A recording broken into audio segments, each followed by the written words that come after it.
Welcome to the Action Hero Podcast. Get ready for your daily dose of addicting action stories, all killer no filler. I'm Adrian. And I'm Julia, here to break down the why and how of these epic tales. We're so excited you're joining us for this cool new show where we'll cover a new action-packed story every single day. Think masterful storytelling that keeps you craving more tales of adventure and carnage. Today we're taking on a short story called Lucid Nightmare. Oh, yeah. It's a wild blend of sci-fi thriller with a dash of psychological horror all happening inside a dream. Yeah, this one really explores what happens when the power of the mind turns inward and our deepest fears become all too real. Buckle up and don't forget to hit that rate button and subscribe so you don't miss out on more action-packed episodes. All right, so Lucid Nightmare kicks off with Dr. Evans, a brilliant scientist who's working on cutting-edge lucid dreaming technology. You know, instead of just observing dreams, she's trying to create technology that lets people consciously control them. Pretty mind-blowing stuff. Definitely. Yeah. But as you can imagine, things don't exactly go as planned. Right. There's always a risk with powerful technology. And in this case, the experiment goes haywire and Dr. Evans gets pulled into a shared dream with her test subject, Derek. And that's where the real action begins. We're not talking car chases or explosions here, but a battle against their own subconscious fears. Exactly. It's a totally different kind of action. Instead of external threats, they're facing their internal demons. The story starts in this sterile lab environment, but then boom, they're thrown into this creepy, twisted forest. What's interesting is that Dr. Evans' son, Ben, who's supposed to be miles away recovering from surgery, suddenly appears in the dream laughing. Yeah, it's super unsettling. Almost like the dream is trying to warn her that things are about to get really bad. Totally. It's classic foreshadowing, right? Right. And sure enough, the dream quickly becomes a nightmare with a shadow beast straight out of Derek's worst fears attacking them. The story calls this creature the Big Bad Shadow. It's like a physical manifestation of all of Derek's anxieties and darkest emotions. It makes you wonder, if you were in Derek's shoes, what kind of monster would your subconscious conjure up? Ooh, good question. So Dr. Evans, being a scientist and not some action hero, understandably freaks out a bit. Right. She's used to dealing with logic and data, not shadowy monsters from the depths of the mind. But Derek, despite being terrified himself, keeps his cool. He tells Dr. Evans they need to wake up, but the beast attacks before they can trip. And in a true act of heroism, Derek tells Dr. Evans to run while he holds the creature off. It's a classic heroic sacrifice trope. But I couldn't help but think, is this really the end for Derek? That's the brilliance of the dreaming of things to come trope. Mm-hmm. It plants that seed of doubt, making you question whether the hero will actually make it out alive. So Dr. Evans runs desperately trying to escape this nightmare, and she finds herself in the most unexpected place, a carnival. A carnival. Talk about a weird dream. Bright lights, creepy music, the whole works. But of course it wouldn't be a nightmare without another terrifying encounter. Of course not. This time she's confronted by a terrifying clown. A clown. Now that's just playing dirty, using classic horror tropes like creepy circus music to amplify the fear. It's all about building that suspense and unsettling the listener. But what's truly chilling is what the clown says to Dr. Evans. Lost your puppy, Mommy. Whoa, that line is straight up nightmare fuel.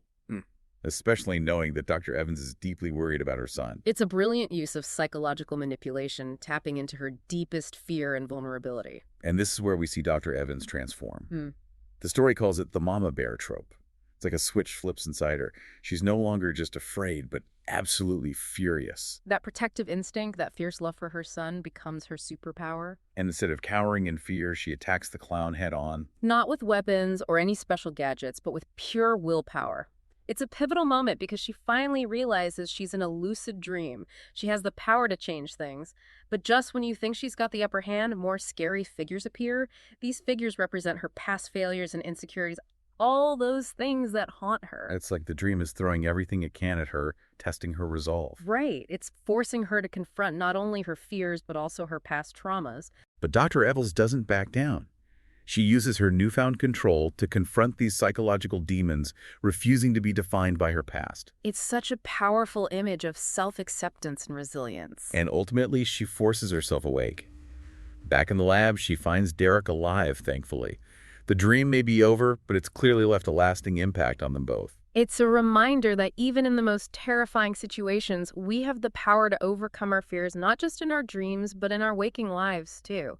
It's fascinating how lucid nightmare blends heart-pounding action with such profound psychological depth. Absolutely. It's not just about fighting monsters. It's about conquering those inner demons, those anxieties we all carry. Right, and the story uses that classic nightmare sequence trope Hmm. so effectively to pull you into this world where fear becomes tangible, where it can literally take shape and attack you. Like that shadow beast. Talk about a visual representation of all those anxieties we try to keep hidden beneath the surface. It's a textbook example of the big bad shadow archetype, this menacing force that embodies the protagonist's deepest, darkest fears. And what's really interesting is how the story uses specific settings to amplify that sense of fear. You're right, like that twisted forest. It immediately creates a feeling of unease, of isolation. It's so far removed from the safety and familiarity of the lab, and it really sets the stage for the challenges Dr. Evans is about to face. And then there's the carnival, a place we usually associate with fun and laughter. But here, it's completely distorted into something sinister. The creepy circus music adds to that unsettling atmosphere, twisting a typically joyful setting into something nightmarish. Speaking of creepy, can we talk about that clown for a second? Mhm. Lost your puppy, mommy? That line still sends chills down my spine. It's a brilliant use of psychological manipulation, preying on Dr. Evans's deepest fear, the well-being of her son. It's a direct attack on her vulnerability, using her love against her. And that's what's so powerful about the mama bear trope. It shows how protective instincts can be such a strong motivator, a source of incredible courage. Absolutely. Dr. Evans isn't a trained fighter, but her love for her son fuels her bravery. It reminds us that strength can come from the most unexpected places. And that's where the story takes such an interesting turn. Dr. Evans goes from being a victim of her fears to actively confronting them head on. Exactly. The moment she realizes she's in a lucid dream, it's like a light bulb goes off. It's a turning point where she suddenly unlocks this hidden power within herself. It's like she's saying, hey, this is my dream. I make the rules here. Precisely. And the way she faces down those psychological demons, those figures from her past, it's such a powerful image of self-acceptance and overcoming past traumas. It reminds us that we all have those inner battles to fight. And sometimes the greatest victory is simply acknowledging them and choosing to move forward. Lucid nightmare really highlights the incredible power of the human mind, both its capacity for fear and its potential for resilience. It's a reminder that even in our darkest dreams, there's always a flicker of hope, a chance to seize control and rewrite the narrative. And what's really fascinating is how the story subtly suggests that confronting our fears in dreams might actually empower us in our waking lives. You're right. It makes you think about the connection between our subconscious and our conscious selves and how exploring one can influence the other. That's a great point. Lucid Nightmare isn't just a thrilling story, it's an invitation to explore the vast landscapes of our own minds and discover the strength that lies within. It's like that old saying, whatever doesn't kill you makes you stronger. Exactly. And in this case, facing those nightmarish fears actually helped Dr. Evans grow as a person, pushing her to tap into a strength she didn't even know she possessed. And think about the implications of lucid dreaming technology. What if we could all train ourselves to conquer our anxieties in our sleep? That's a really interesting thought. Imagine a world where therapy could happen in the dream state. It could completely revolutionize how we deal with trauma and mental health. It's like having a personal training ground for the mind, a safe space to confront those inner demons without the consequences of the real world. Precisely, Lucid Nightmare gives us a glimpse of that potential. But it also subtly touches on the ethical concerns surrounding such powerful technology. True, like what happens when dreams become another battleground for manipulation or control?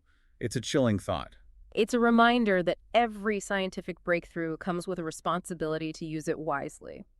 We have to consider the potential consequences, both positive and negative. It's like unlocking a secret door to a whole new world of possibilities. But we have to be cautious about what we might find on the other side. And who knows what other secrets and mysteries await us within those dreamscapes. It's a realm ripe for exploration, but we need to tread carefully. Makes you wonder if we could all, benefit from a little bit of controlled fear in our lives. That's a really interesting point. Maybe facing our fears head on in a safe environment like a lucid dream could actually help us become more resilient in our waking lives. Like a mental workout for our courage muscles. Exactly. Yeah. And Lucid Nightmare does a great job of exploring this idea without getting preachy or bogged down in, all the technical jargon. Right. It's presented in such a compelling way that it really makes you think about the possibilities. And the ethical implications, of course.